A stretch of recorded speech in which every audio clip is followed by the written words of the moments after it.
로마서 14장 17절. 로마서 14장 17절입니다. 우리 다같이 한번 읽겠습니다. 시작. 하나님의 나라는 먹는 것과 마시는 것이 아니요 오직 성령 안에는 의와 평강과 평안이라. 한번 더 읽어봐요. 시작. 하나님의 나라는 먹는 것과 마시는 것이 아니요 오직 성령 안에 있는 의와 평강과 희락이라. 할렐루야. 인사하겠습니다. 하나님은 당신을 사랑하십니다. 인사하십시오. 할렐루야. 한번 더 인사합시다. 당신은 축복의 통로이십니다. 할렐루야. 오늘의 말씀으로 하나님의 나라라는 제목으로 함께 은혜를 나누고자 합니다. 다 같이 한번 읽어보겠습니다. 하나님의 나라. 사람들은 대개 눈에 보이는 것을 전부라고 생각하는 그런 경향이 상당히 많습니다. 하지만 세상에는 눈에 보이지 않는 것들도 많이 있다는 사실을 우리가 너무나 잘 알고 있어요. 우리가 사는 것은 세상인데, 하지만 이 세상에 존재하는 그 근원은 바로 하나님의 나라라는 것을 알아야 될 줄로 믿습니다. 세상의 존재 근원이 하나님의 나라라는 겁니다. 히브리서 11장 3절 한번 봅시다.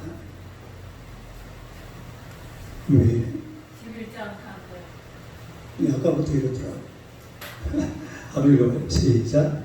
믿음으로 모든 세계가 하나님의 말씀으로 지어진 줄을 우리가 아니, 보이는 것은 나타난 것으로 말미암아 된 것이 아니니라. 보이는 것은 나타난 것으로 말미암아 된 것이 아니야. 우리가 이런 거 보이는 거잖아요. 이런 거 보이는 것이 우리가 보는 이것들 속에서 이루어진 것이 아니라 하나님의 말씀으로 지어진 세상, 또 하나님의 다스림 속에서 이 세상이 되어졌다라는 것을 알 수가 있습니다. 그러니까 우리 눈에 보이는 것은 보이지 않는 것으로 됐다 이 말이죠. 그냥 눈에 보이지 않는 하나님의 나라가 우리 세상 눈에 보이는 것의 존재 근원이 됐다 이 말입니다.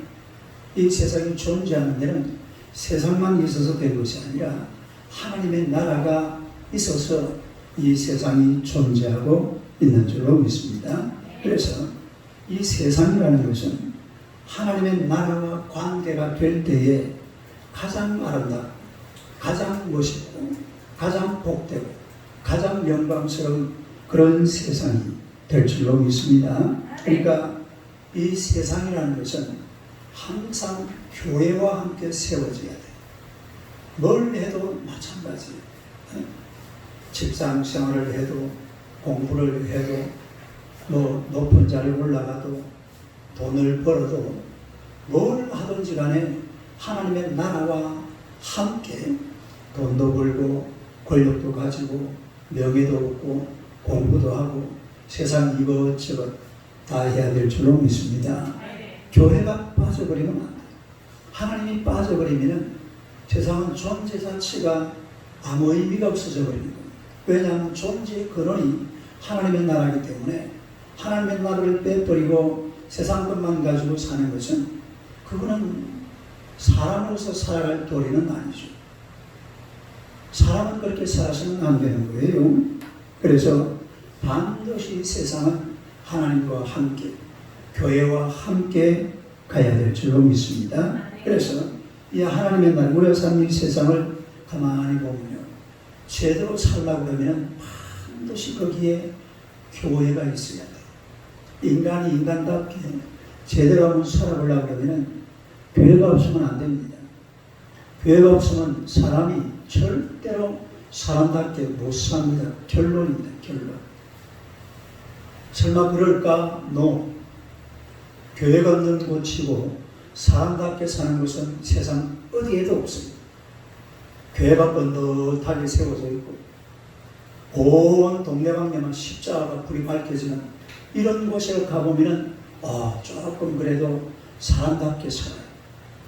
이 교회가 빠져버리면 사람께 사는 그런 세상을 살 수가 없다는. 그래서 세상을 정말로 멋지게 한번 살아보려고 하면 반드시 하나님의 나라가 있어야 되는데, 하나님의 나라의 아주 귀한 것들을 오늘 제가 세 가지를 말씀드리겠습니다. 첫째는 바로 의입니다. 의. 한번 읽어봐요. 또 하나. 이렇게 지금 뭐가 잘못된 것 같아요. 아까 이 결대로부터 지금 문제가 있었는데 그냥 켜놔요. 왜 켜놨는데 그런 거예요? 의. 한번 읽어봐요. 시작. 의. 중국의 춘추전국 시대에 있었던 일인데, 이 노나라에 어떤 한 가난한 여인이 살고 있었는데 제 나라에서 노나라를 침공을 해봤습니다. 그런데 이 여인이 애기 둘을 안고 도망을 쳤습니다. 전쟁이 났으니까 피난을 가야 되잖아요. 그래서 하나는 가슴에 안고 하나는 손에 손목을 잡고 그리고 도망을 쳤습니다. 도망을 치는데 둘을 하나는 업고 안고 하나는 손을 잡고 도망을 치면 도망칠 수가 있어요, 없어요? 없죠. 그래서 이 둘 중에 한 놈을 내려놔야 되겠는데 누구를 내려놨냐면 아주 어린 품에 안고 있던 아기를 내려놨습니다. 그리고 손목을 잡고 있는 애를 번쩍 들어가지고 그 무거운 애를 가슴에 막 도망을 가는 거예요. 가다가 잡혔겠어요? 안 잡혔겠어요? 당연하게 잡히죠. 잡혔는데 그 뒤에서 이 장군이 말이에요. 그 제 나라 장군이 가만히 보니까 사람이 애기를 안고 도망을 치려면 가벼운 놈을 안고 가야 돼요? 무거운 놈을 안고 가야 돼요? 가벼운 놈을 안고 가야죠. 근데 품에 하는 아이를 내려놓고 그 무거운 걸어다니는 놈을 가슴에 안고 달려가는 걸 보고 너 왜 그랬냐? 그 여인한테 물어봤어요. 그러니까 이 여인이 하는 말이 이 품에 안았던 아이는 제 아이입니다. 그리고 손목을 잡았던 이 아이는 제 형님의 아들입니다. 나는 내 아들을 사랑합니다. 그러나 내가 내 아이를 돌보는 것은 사랑에 의해서 그렇게 한 거지만은 내가 내 형님의 아이를 돌봐주는 것은 공의를 세우는 겁니다. 그래서 만약에 내가 내 아이를 안고 도망을 쳤다면 나는 내 아이가 살아서 좋겠지만 의인은 어떻게 되는 겁니까? 그리고 우리 집안 꼴은 어떻게 될 것이며 우리 나라는 어떻게 되겠습니까? 이렇게 이야기를 하더랍니다. 이 가난한 여인이 대단한 이야기를 하는 나라까지 들먹여가면서, 그러니까 제 나라 장군이 보고는 이런 의로운 여인이 살고 있는 동네는 우리가 쳐들어갈 수 없다. 이래가지고 다 후퇴해서 자기 나라로 돌아갔다는 그런 얘기가 있어요. 이 여인 같은 사람들 가리켜서 우리가 세상에서 말하는 의인이라고, 따르기 의인. 우리가 의인이라고 그러잖아요. 다른 사람을 먼저 배려하는 사람, 다른 사람을 먼저 생각하는 사람, 또 다른 사람들을 위해서 목숨을 버릴 수 있는 사람, 이런 사람들을 가리켜서 의인이라 그렇게 얘기를 합니다. 여러분, 하나님의 나라는 의의 나라입니다. 의의 나라. 무슨 나라? 이 하나님의 나라는 의의 나라인데, 이 의라는 말은 두 가지 이 조건이 갖추어져야 의라는 말이 완성될 수가 있습니다. 두 가지 조건. 그게 뭐냐면 이 의라는 것은 영적으로 볼 때는 하나님 앞에 받아들여질 만한 상태를 말합니다. 영적으로 볼 때는. 그러니까 하나님께 받아들여질 만한 상태. 그러니까 하나님께서 받아줄 수 있는 사람은 죄가 없어진 사람이죠. 죄가 사라진 사람을 하나님께서 받아주면 그 사람을 우리가 의인이라고 그러잖아요. 그래도 세상적으로 볼 때는요, 그야말로 살아가는 삶 속에서 마땅한 삶의 길로 사람을 유익하게 하는 사람, 이런 사람을 의로운 사람이라고 해요. 그러니까 하나님 앞에서는 하나님 앞에 받아들여질 수 있는 사람, 또 사람 앞에서는 사람들에게 유익이 되는 사람, 이 두 가지가 어떻게 돼야 돼요? 합해져야 그 사람을 가리켜서 의인이라고 이야기하는 겁니다. 따라서 의인. 그래서 우리가 하나님의 말씀을 통해서 보면 의라는 단어는 두 관계 속에서 생성되는 단어예요. 하나는 하나님과의 관계, 하나는 사람과의 관계. 하나님과의 관계에서는 하나님께서 아브라함에게 이런 말씀을 하셨죠. 창세기 15장 1절 읽어봐요. 시작.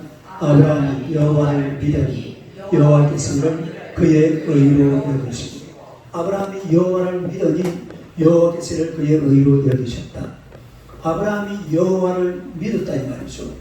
요게 사실은 성경의 아주 핵심 맥이에요. 맥. 성경의 맥. 따라서 성경의 맥. 이게 창세기 15장에 나오는 이야기입니다.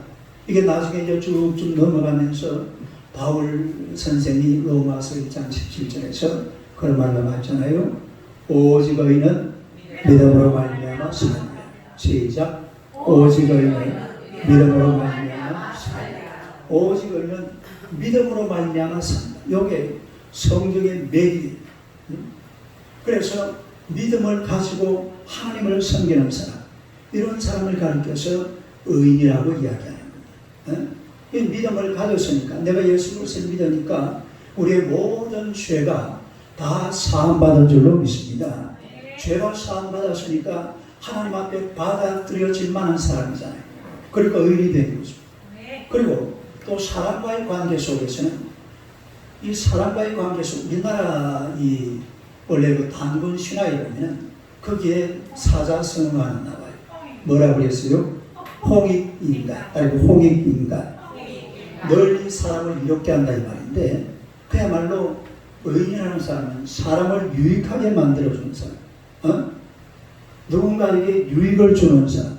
예를 들어서 누가 지하철을 타려고 지하철역에 서 있는데 왜 술 취한 사람이 지하철 차가 오는데 거기 막 그냥 잘못 발을 헛디디가 떨어졌어요. 근데 만약에 내려가서 잘못하면은 나도 죽고 니도 죽고 다 죽습니다. 그런데 그때에 그 지하철에 내려가서 사람을 건져서 올려주고, 자기도 살아나고 떠든 사람은 어떤 경우가 있어요? 죽는 사람도 실제로 많이 있었어요. 그동안에. 우리가 그런 사람 많이 봤잖아요. 그런 사람 보면 신문에 반드시 뭐라고 기록합니까? 의인이라고 기록해요. 의인. 그러니까 사람을 유익하게 하는 사람, 그리고 하나님을 믿는 사람, 이 두 사람을 합쳐서 의인이라고 그러는 거예요. 따라게 의인. 우리가 이 세상에는 의인이 많아야 돼요. 의인. 뭐가 많아야 돼요? 의로운 사람이 많아야 돼요. 그 사람 쳐다보세요. 의로운 사람이 되시기 바랍니다. 의로운 사람이 많아요. 하나님을 잘 섬기고 남들을 유익하게 하는 사람, 다른 사람에게 이익을 주는 사람, 홍익입니다. 이런 사람들이 많은 그런 곳이 바로 살기 좋은 세상이고, 또 하나님의 나라와 세상 나라가 합쳐져서 참 살맛나는 살기 좋은 그런 세상이 되는 줄로 믿으시기를 축원합니다. 사진을 좀 한번 보겠습니다. 쭉 한번 봅시다. 이게 비엔나입니다. 비엔나. 이 사진은 누가 보낸 사진이냐면은, 누가 보냈을까요? 우리 장로님이 보낸 사진. 근데 놀라운 사실이야. 장로님 그다음에 사진을 엄청나게 보냈습니다. 제가 막 보내달라고 요청을 하거든요. 그러면 다리가 아픈데도 막 동네방네 다니면서 사진을 찍어가지고 올려주시는데, 놀라운 사실은 사진 속에 전부 교회가 다 있다는 거예요. 뭐가 다 있어요? 여기가 비엔나입니다. 비엔나에 있는 교회. 여기가 시드니입니다. 시드니. 어디요? 시드니가 어느 동네예요?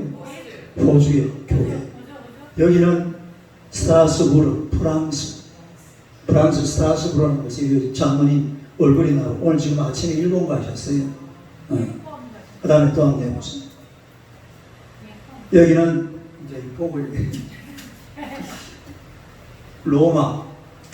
로마에 있는 교회고, 이거는 뉴욕에 있는 교회입니다. 그 꼭대기가 보이는데, 그 다음 거는 싱가포르. 여기는 싱가포르에 있는 교회고, 그 다음에 이건 어디? 머리요. 이건 하이델베르그. 하이델베르그. 독일이죠, 독일. 하이델베르그. 그 다음에 프라가 어디예요? 체코 프라. 그 다음에 콜베르는 역시 프랑스 도시에 있는. 그 다음에 말도 갔다. 이건 뭐예요? 말도 갔어. 요거는 프랑크푸르트. 어디요? 프랑크푸르트. 다들 세계적인 도시입니다. 암스테르담. 암스테르담. 네덜란드. 프랑크푸르트. 그 다음에 요 런던에 있는 교회고, 그 다음에 애틀란타 미국에. 그러니까 전부 교회 다 뭐가 있어요? 전부 교회가 다 있어. 근데 이 도시들 우리 장로님이 다니는 곳이 시시한 데는 안 다닙니다. 어디는 안 다녀요? 진짜 우리 장로님 다니는 데는 시시한 데는 안 다녀요. 왜냐면 칼기 중에서도 747이라고 제일 큰 비행기 있잖아요. 그 비행기만 몰고 다니시기 때문에 어디 시시한 데는 못 가요. 가는 데가 전부 세계적인 대도시만 가는데, 이런 대도시 가보니까 제가 사진을 어제 전부 다 봤거든요. 근데 교회가 없는 데가 있더라고요. 중국의 광저우. 그건 언제 간 거예요? 그것도 비행하러 간 거예요. 그리고 베트남 다낭. 그건 여행 간 거죠. 개인적으로. 그리고 일본 도쿄, 교토. 거기 세 군데, 몽고도 하나 있고. 몽고는 저번에 가져오네. 나머지 뭐 이런 사회들은 전부 교회가 다 있어. 이 교회가 다 있는 이런 도시들이요, 온 세계가 열망하는 도시들. 온 세계인들이 다 가고 싶어하는 그런 도시들이, 그런 곳에 반드시 있는 것이 이게 전부 다 어디 구석진 곳에 있는 게 아닙니다. 어디에 있을까요? 전부 중앙에 있는 거죠. 광장, 그 도시의 가장 중심. 이런 곳에 전부 다 교회가 있다는 것은, 이건 정말 놀라운 사건이에요. 이런 걸 보고 좀 영성을 깨달아야 돼요. 영성. 좀 영적인 감흥이 일어나야 돼요. 야, 어떻게 저런 도시들이 전부 다 저렇게, 제가 그래서 상상을 해봤어요. 저게 만약에 불상이 서 있으면 어떻게 될까? 뭐가 서 있어요? 불상이 서 있어요. 코끼리 상이 딱 하는 우상한 거 있잖아요. 코끼리 코 9개, 뱀 대가리 7개. 이런 게 거기 딱 서 있으면 보기 좋을까요? 보기 싫을까요? 그런 도시도 안 됩니다. 미안하지만. 그런 거 세워놨다가는 저 정도의 도시도 될 수가 없습니다. 그런데 우리 하나님께서 교회가 있는 이런 곳이, 왜냐하면 이 세상이라는 것은 보이지 않는 것으로 만들어진 것이기 때문에, 하나님의 나라를 무시하면 하나님께서 세상을 무시해버립니다. 따라서 세상이 하나님의 나라를 무시하면 하나님께서 세상을 무시한다. 세상을 무시해버립니다. 그러면 이 세상은 갈 곳이 없습니다. 방향을 잃어버립니다. 어떻게 살아야 될지를 몰라요. 이 반드시 세상이라는 것은 바로 의가 넘치는 나라. 이런 동네들은 다 예수 믿는 동네들이잖아요. 다 예수 믿는 사람들이 사는 그런 동네들이에요. 하나님 잘 섬기고 사람들 유익하게 만들어주고, 이런 의로운 사람들이 사는 곳이니까 하나님께서 참 살기 좋은 동네로 그렇게 만들어주시는 줄로 믿습니다.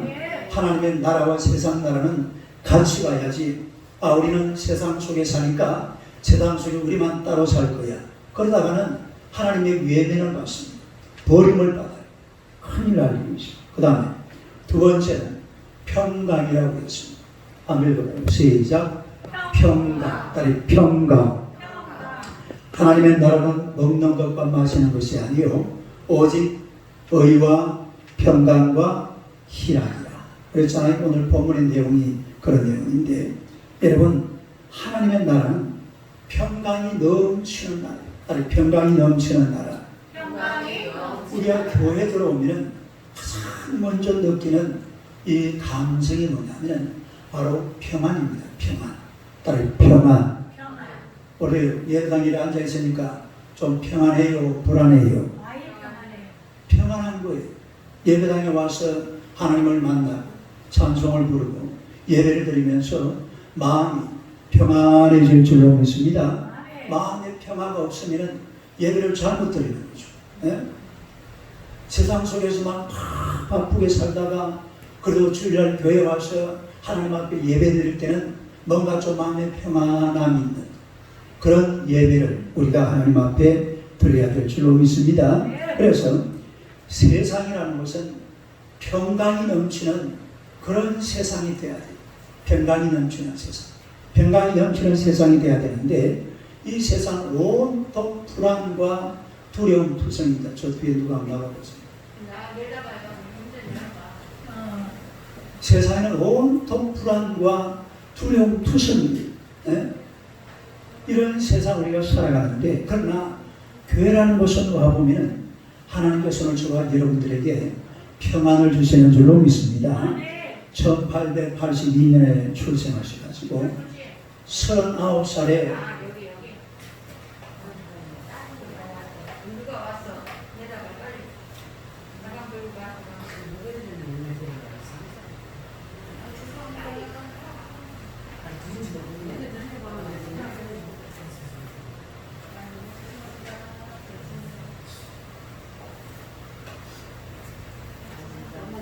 네, 여러분 나갔습니다.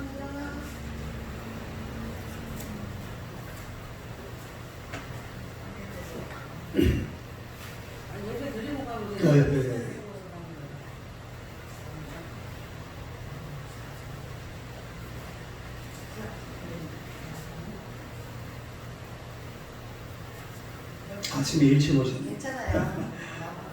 아까 10시쯤에 오셨네. 괜찮아요.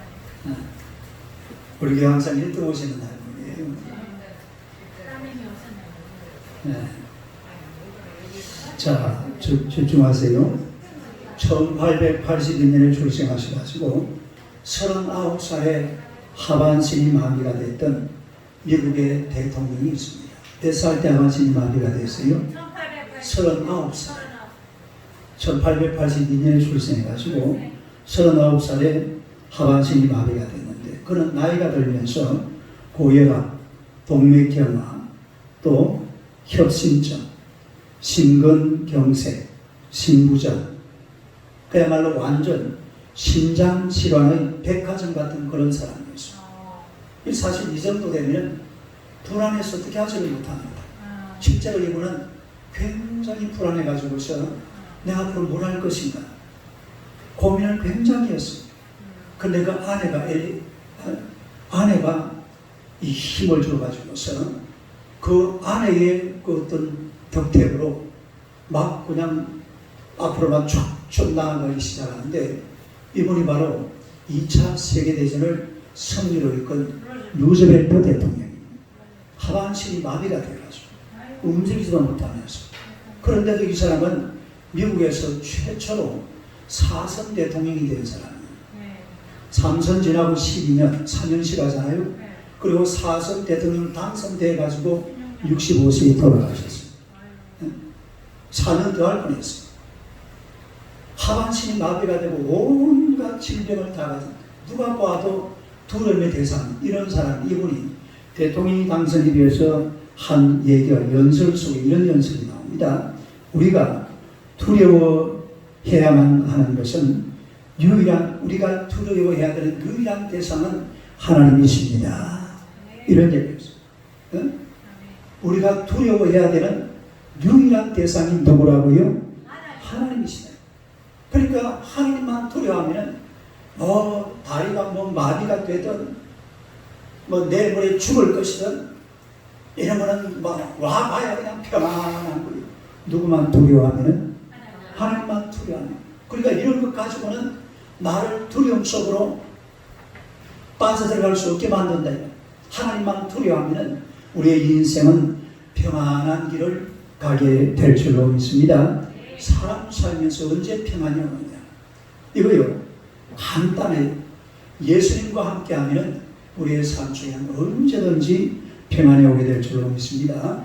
예수님이 땅에 오실 때에 그냥 오신 것이 아니라 평안을 가지고 오셨어요. 평안을 가지고. 우리의 성탄절이 되면은 많이 애송하는 그런 성경 구절이 있는데 누가복음 2장 14절 한번 봅시다. 시작.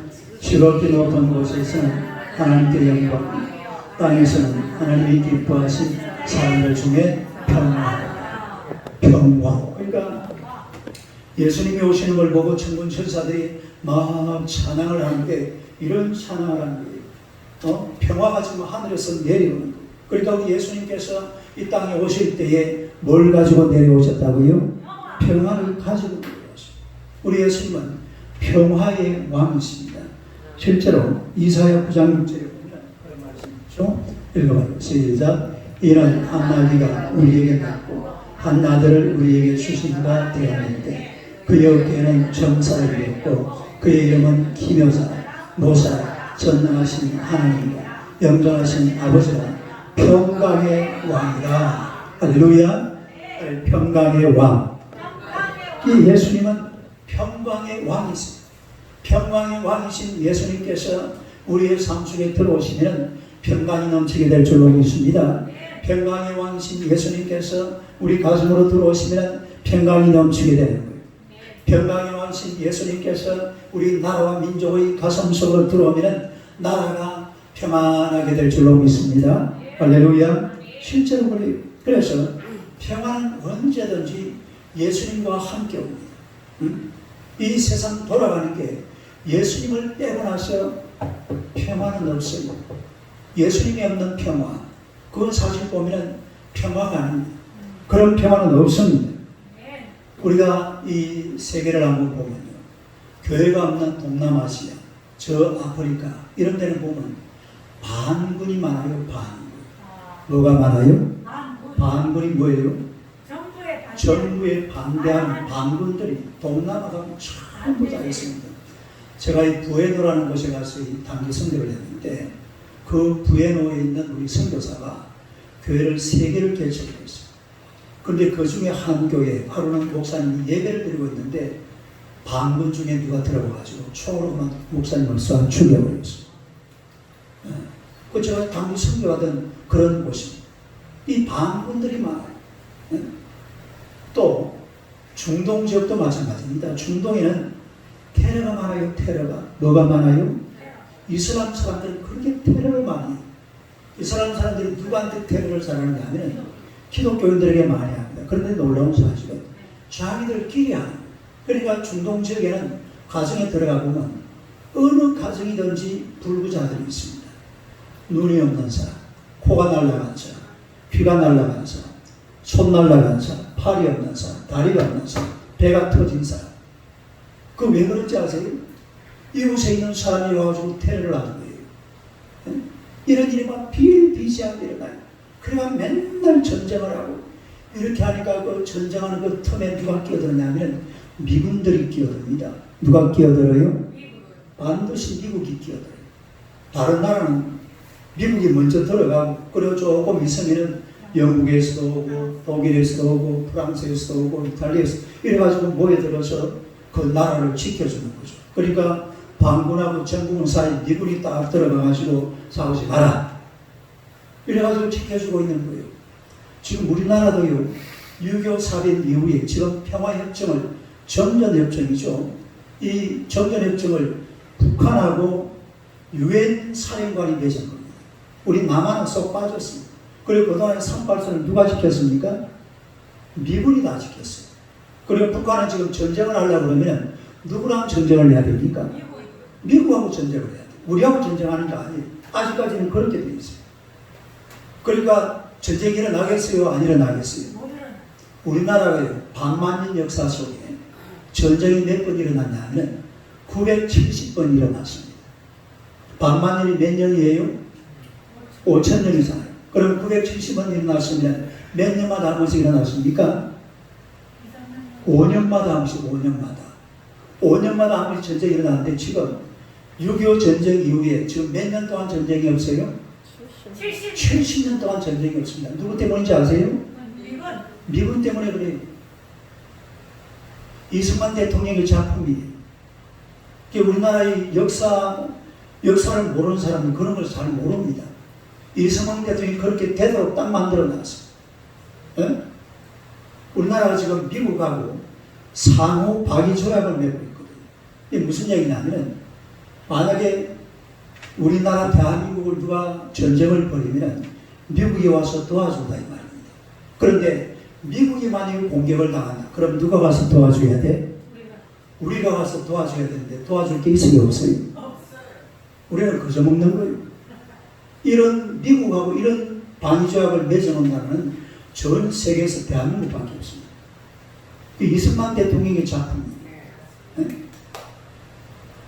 그러니까 미군이 다 서가지고 있으니까 이거 반군하고 정부군하고 저 북한의 김정은이가 남쪽으로 막 때려 촛불을 겨내가지고 뭘 하고 싶어도 절대로 못합니다.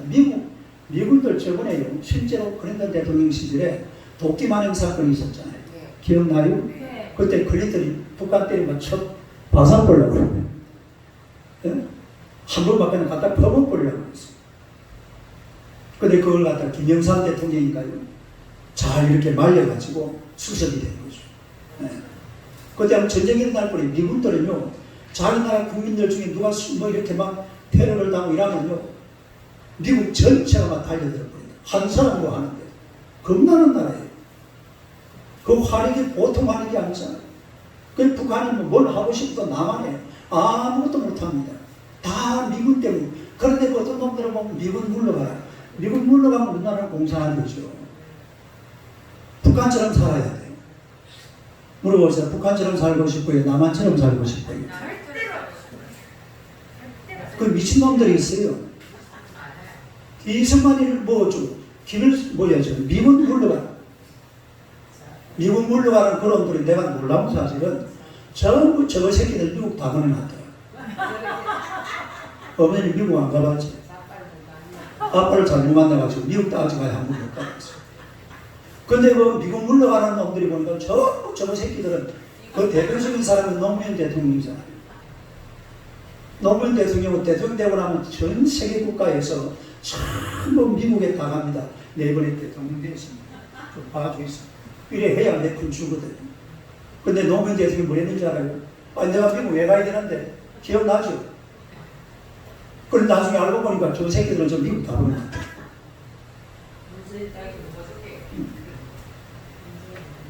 사람이 이렇게 표리부동하면 안 돼요. 있는 모습 그대로 미국을 싫어하면 왜 미국의 새끼들은 보내? 중국에 보내지. 러시아에 보내지. 미친놈들은. 그런 식으로 이 표리부동한 인간이 되면 안 돼요. 네? 미국이 싫으면 아예 싫어야지. 새끼들은 거 보내놓고 말이야. 내가 미국 왜 가야 되는데 대통령이 돼가지고. 내가 그놈 한표 찍어줬다니까요. 우리 부산사무 선배가 돼가지고. 찍어주면 어떻게 찍어주냐. 중간에 미군이 있으니까 이게 평화가 만들어지는 겁니다. 사람 사이에는 하나님이 계셔야 평화가 만들어지는 줄로 믿습니다. 제가 그걸 뜨겁게 경험했다니까요. 내가 결혼하고 나서 사는데 어느 날 보니까 지 사람 태도가 싹 바뀌었더라고요. 내가 왜 바뀌었는지 모르겠어요. 이유를 몰랐어요. 근데 세월이 한참 지난 다음에 사모님이 우리 지금 밑에 지금 올 삼계탕이에요. 삼계탕. 올 다 지금 삼계탕 25마리 해놨으니까 지금 25개가 만든다. 지금 한 마리 다 먹고 가요. 어제 우리 안정만 집사하고 둘이서 삼계탕 만듭니다. 사모님이 태도가 싹 바뀌었어요. 결혼하고 나서. 이상하다. 나 왜 그런지 몰랐어. 그때부터 완전히 사람 돼가지고. 나중에 얘기를 하는데 결혼하고 나서 보니까 목사님이 너무 다르더래요. 너무 인간같지가 않더래요. 그래서 뭐라고 기도했냐면 하나님 아버지 우리 임명호 전도사님을 좀 변화시켜 주시옵소서. 이래가지고 막 부르짖어 기도를 했다. 한 3년쯤 기도하고 나니까 하루는 새벽에 하나님이 그대로 그러더래요. 나중에 와서 한 간증 한번 들어보세요. 네가 변해라. 네가 변해.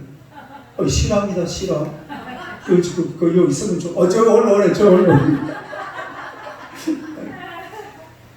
네가 변해요. 3년 뒤에 사모님이 이야기한 거예요. 우리 목사님 변화시켜 달라고 하나님 앞에 기도했더니만 목사님을 변화시키게 누가 변화시키게 변화되라고? 네가 변해. 난 몰랐어. 오늘 보니까 사람이 달라졌다. 근데 한참 세월이 지나서 이야기하는데 그런 이야기를 하더라고. 그래서 내가 그때 알았어. 네가 변하려고 그래고 지가 변하더라고 보니까. 그래도 많이 변했습니다. 그리고 보세요. 사람들이 모이면 싸울 일이 굉장히 많습니다.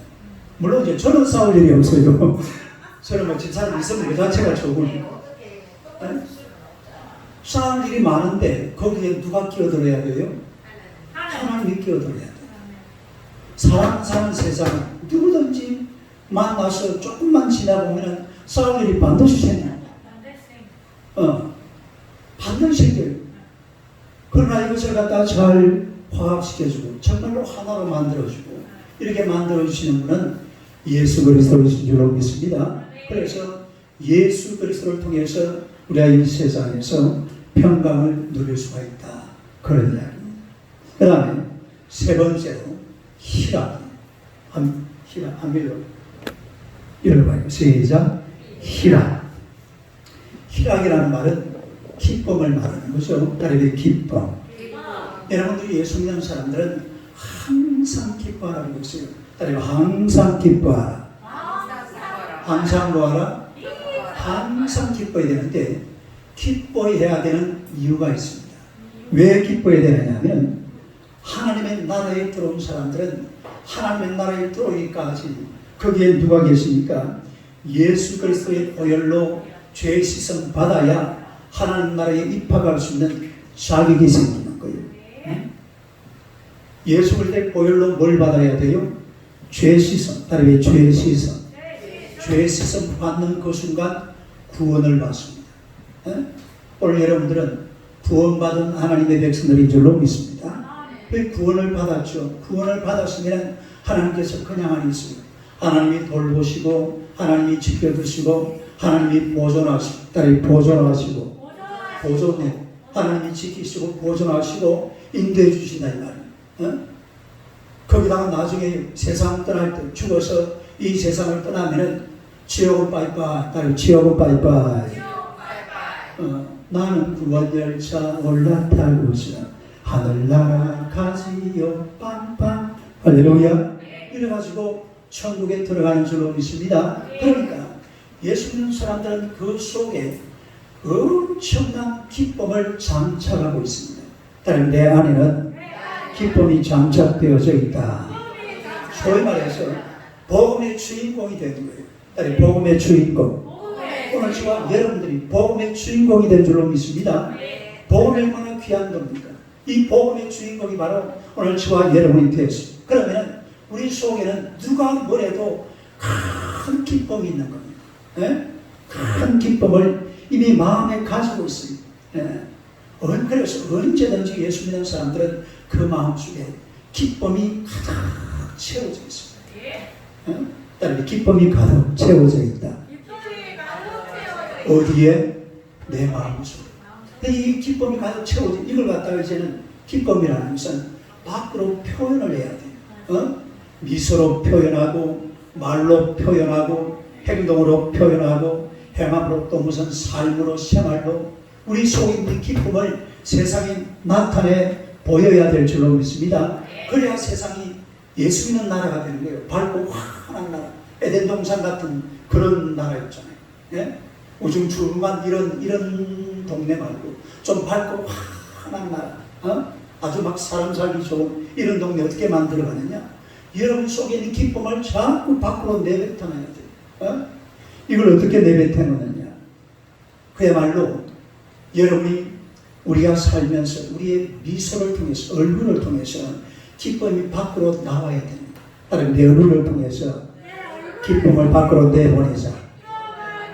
여러분의 얼굴을 통해서 내 마음속에 있는 복음의 기쁨, 예수 그리스도를 믿는 이 기쁨을 세상 속으로 자꾸 표출을 해야 돼요. 밖으로 나타내야 돼요. 이걸 그냥 내 속에 간직하고 있는 것이 아니라 얼굴에는 언제든지 미소가 쫙 깔려있고 뭐가 깔려있어요? 미소가 사람을 만날 때에 좀 웃으면서 미소를 띠면서 인사를 하고 이런 게 이게 예수 믿는 사람들이에요. 예수 믿는 사람들 항상 이 얼굴이 좀 밝고 맑고 깨끗하고 또 환하게 웃으면서 이렇게 우리는 사람이 안 그래요. 우리나라 사람들은 유교, 불교 문화에 젖어 있던 사람들이 돼가지고 굉장히 무겁습니다. 엄숙한, 예? 얼굴이 원래 그렇게 생겼어요. 근데 그러면 안 돼요.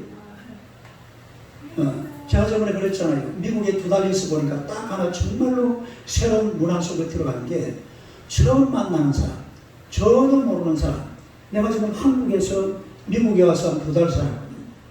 그 살아보니까 아침마다 다른 사람인데 딱 미국 사람들은 굿모닝 그리고 미소를 다 지었더라고요. 희한하게 그래요.